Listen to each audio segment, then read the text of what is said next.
और अगर सब मिलकर कोशिश करें तो रास्ता निकल सकता है। राजू के चेहरे पर एक उम्मीद की किरण जागती है। हाँ बाबा जी, अगर सब मिलकर काम करें तो हम पानी ढूंढ सकते हैं। हमने पहले कभी ये कोशिश ही नहीं की। लेकिन इतनी कठिन जमीन में नया कुआं खोदना आसान नहीं। मुश्किल जरूर है, नामुमकिन नहीं। अगर हम मिलकर काम करें तो ये हो सकता है। राजू खड़ा हो जाता है। उसकी आंखों में एक नई रोशनी है। तो फिर हम कल से काम शुरू करेंगे। मैं गांव के सभी युवाओं को इकट्ठा करूंगा। हम मिलकर नया कुआं खोदेंगे। यह कहते हुए वह शामू के साथ गांव के दूसरे युवाओं को बुलाने के लिए निकल पड़ता है। कहीं दूर से गरज की हल्की सी आवाज आती है, जैसे आकाश ने उनकी उम्मीदों की गवाही दे दी हो।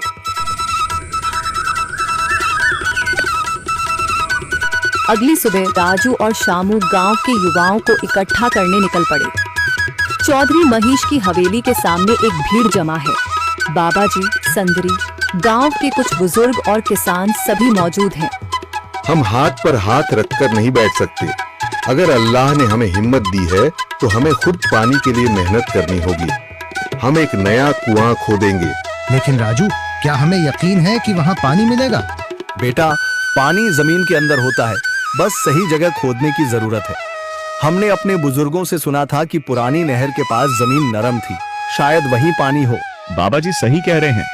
अगर तुम सब यह काम करने के लिए तैयार हो तो मैं अपने कुछ मजदूर भेज सकता हूँ। धन्यवाद चौधरी जी, लेकिन हम सब खुद भी मेहनत करेंगे। यह हमारे गांव के अस्तित्व की लड़ाई है। संदरी, जो अब तक चुप थी, आगे बढ़ती है।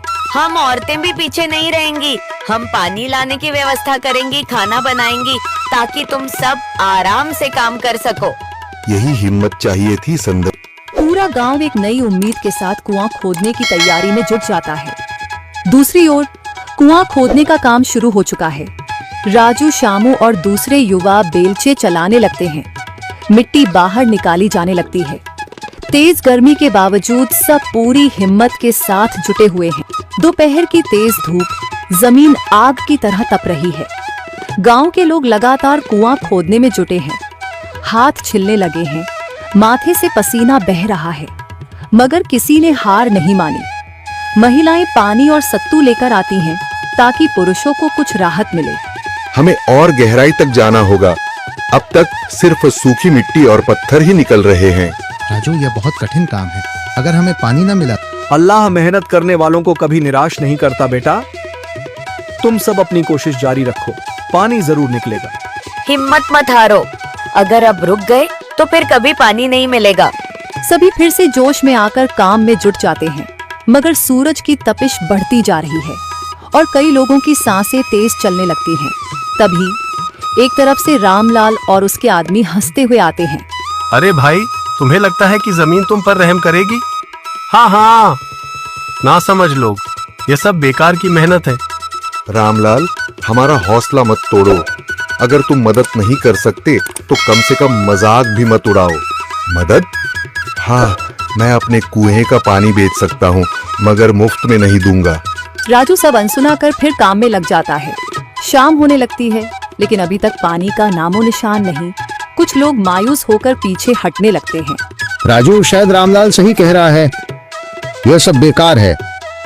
नहीं शामू, हमें हार नहीं माननी। अगर आज हार गए तो फिर कभी हिम्मत नहीं कर पाएंगे। तभी अचानक फावड़ा किसी कठोर चीज से टकराता है। एक अजीब सी आवाज आती है। राजू चौंक कर देखता है और जल्दी जल्दी मिट्टी हटाने लगता है।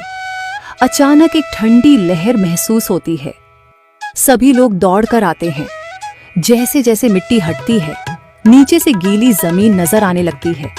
सब हैरान रह जाते हैं। सुभान अल्लाह, मैंने कहा था ना, अल्लाह हमारी मेहनत को जाया नहीं करेगा। राजू और बाकी सभी जोर लगाते हैं। कुछ ही पलों बाद अचानक मिट्टी के नीचे से पानी की एक छोटी सी धारा फूट पड़ती है। गांव वाले खुशी से चिल्ला उठते हैं। पानी, पानी निकल आया।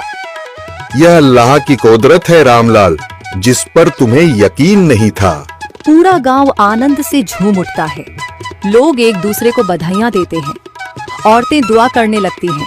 कुछ दिन बीत चुके हैं। गांव वाले नए कुएं से पानी भर रहे हैं, खेतों को सींच रहे हैं और जिंदगी फिर से पटरी पर लौट रही है।